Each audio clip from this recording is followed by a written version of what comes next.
لو بصينا كده على كل الكوميديانات اللي جم في تاريخ الفن المصري هنلاقي ان كل واحد فيهم اتميز بحاجة. يعني مثلا عادل امام اتميز بكاريزمته وملامح وشه اللي تخليه اول لما يرمي افيه الناس تضحك على طول. سعيد صالح بقى اتميز بتلقائيته لدرجة انه ما كانش محتاج يتكلم عشان يضحك الجمهور، هو برضه يقدر يضحكهم بصمته. اللي كوميديته قريبة شوية من سعيد صالح سمير غانم اللي عنده قدرة كبيرة على الارتجال لدرجة انه بيطلع على المسرح من غير نص. طيب كل واحد من الكوميديانات دول اتميز بحاجة مختلفة عن التاني. محمد صبحي بقى اتميز بإيه؟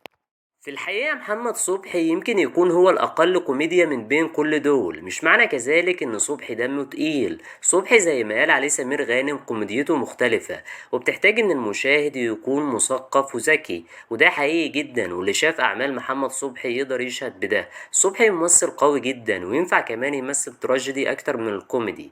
يا جماعة الراجل من كتر ما هو واثق في قدراته التمثيلية قدم لينا هاملت على المسرح. باختصار لو حبينا نسمي محمد صبحي لقب مفيش أنسب من لقب فيلسوف الكوميديا. بتبدأ القصة مع محمد صبحي الطالب المتفوق اللي اتخرج من معهد الفنون المسرحية بتقدير امتياز مع مرتبة الشرف، وبيكمل صبحي رحلة تفوقه في المعهد وبيتعين معيد. لكن فجأة صبحي بياخد أهم قرار في حياته واللي هيفرق فيها كتير، وهو إنه يسيب الدراسة في المعهد ويتفرغ للمسرح. بعد كده صبحي بيبتدي يشارك بأدوار صغيرة في الأفلام والمسلسلات والمسرحيات. يمكن أكتر دور صغير ملفت شارك فيه صبحي كان في مسلسل كيف تخسر مليون جنيه اللي كان من بطولة الزعيم عادل إمام. وبالمناسبة ده العمل الوحيد اللي جمع بين الاتنين. ناس كتير بتسأل ليه محمد صبحي وعادل إمام ما اشتغلوش مع بعض. يعني عادل إمام مثلا هتلاقيه اشتغل كتير مع سمير غانم وسعيد صالح وغيرهم من كوميديانات جيله. السبب في ده إن مدرسة عادل إمام في الكوميديا مختلفة تماما عن مدرسة محمد صبحي في الكوميديا. الموضوع عامل زي هو ايه اللي ودى القلعة جنب البحر. واللي كتير ما يعرفوش ان دور بهجة الاباصير اللي عمله عادل امام في مسرحية مدرسة المشاغبين محمد صبحي هو اللي كان هيمثله.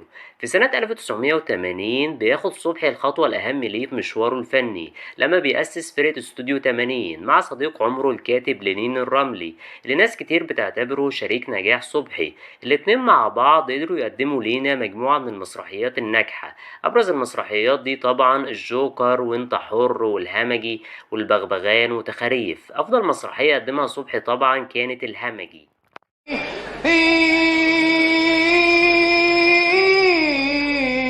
وده مش بسبب ان المسرحية كوميدية اخر حاجة وتوقع من الضحك. انت لو عايز تقع من الضحك ممكن تتفرج على مدرسة المشاغبين والعيال كبرت.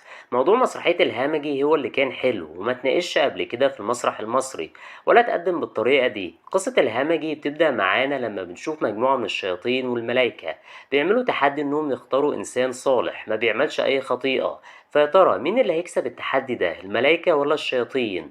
وبيقع الاختيار على آدم عبد الرب وآدم المدرس الغلبان. ومن ذكاء الكاتب إنه اختار اسم آدم كإسقاط على سيدنا آدم طبعا، لأن الصراع بين الشيطان والإنسان منتهاش على إن آدم سمع كلام الشيطان وكان من الشجرة المحرمة عشان يخرج من الجنة. ده ابتدى مع البشرية كلها. طول المسرحية بنشوف بطلنا آدم وهو بيقع في الخطايا الواحدة ورا التانية زي الكذب والخيانة والفتنة. طيب الهمجي أحسن مسرحية قدمها صبحي كفكرة. مسرحية الجوكر بقى هي أكتر مسرحية كوميدية قدمها محمد صبحي في مسيرته كلها. المسرحية دي صبحي قدم فيها كاركترات كتير، طبعا أشهرها كاركتر عم أيوب. ولما نجيب سيرة عم أيوب لازم نفتكر الإفيه الأشهر بتاعه تعالى الحمو يا حبيبي. بعكس المسرح والدراما فمسيرة صبحي في السينما كانت فاشلة وقليل قوي حتى لو افتكرت له أي أفلام.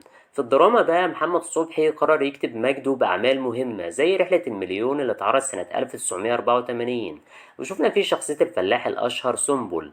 وطبعا كلنا استمتعنا بالصراع الساخن اللي كان بينه وبين لطفي، والصراع ده كمل في الجزء التاني اللي كان بعنوان سنبل بعد المليون. سنبل بعد المليون في رأيي كان أحسن بكتير من الجزء الأول. كمان الجزء ده شهد ظهور مميز لصلاح عبد الله بدور الفلاح، ومنقدرش ننسى أشهر إفيهاته في المسلسل لبيك اللهم لبيك. في التسعينات محمد صبحي بيقرر إنه يقدم لنا شخصيته الحقيقية في عمل فني. لا اوعوا تفهموني غلط، محمد صبحي ما عملش سيرته الذاتية. محمد صبحي قدم لينا مسلسل يوميات ونيس. في ناس كتير شايفة إن شخصية ونيس أبو الفضل هي أقرب شخصية قدمها محمد صبحي. قصة مسلسل يوميات ونيس بتحكي عن ونيس أبو الفضل ومراته ميسة اللي بيحاولوا إنهم يربوا أولادهم على الأخلاق والقيم، لكنهم اكتشفوا هما بيربوهم إنهم بيربوا نفسهم معاهم. المسلسل شهد ظهور مميز وواعد لأبناء ونيس، وقت عرض المسلسل الكل توقع إن الناس دي هيكونوا نجوم، لكنهم اختفوا خالص عن الساحة ومحدش عارف عنهم حاجة. لو حد عارف يقول لنا يعني يا جماعة. كمان المسلسل قدم لينا اشهر شخصيه لعبد الله مشرف، وهي طبعا شخصيه عبد الله الغبي. بدايه ظهور الشخصيه دي بتحصل في الجزء الثاني، ومن وقت ما ظهرت شخصيه عبد الله في يوميات ونيس الشخصيه قدرت تحقق نجاح طاغي مع الجمهور والناس حبتها.